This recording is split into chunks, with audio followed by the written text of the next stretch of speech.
कोकण ही एक जीवनशाळा असं मी नेहमी म्हणत आलो आहे.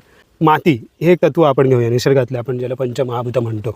तर कोकणामध्ये प्रत्येक निसर्गाच्या रूपाला देव म्हणून पूजलं जातं आणि त्या निसर्गाच्या रूपापासून कोकणातली जीवनशैली निर्माण झालेली आहे.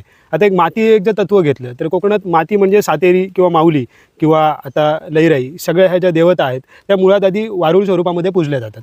आता ही जी माती जी आहे तत्त्व आहे हे काय इम्पॉर्टंट आहे माणसाच्या जीवनामध्ये, तर सगळ्यात महत्त्वाचं म्हणजे मातीपासून आपण अन्न पिकवतो. माती नाही या जगात तर माणूस या पृथ्वीवरती सर्वाईव्ह होऊ शकत नाही.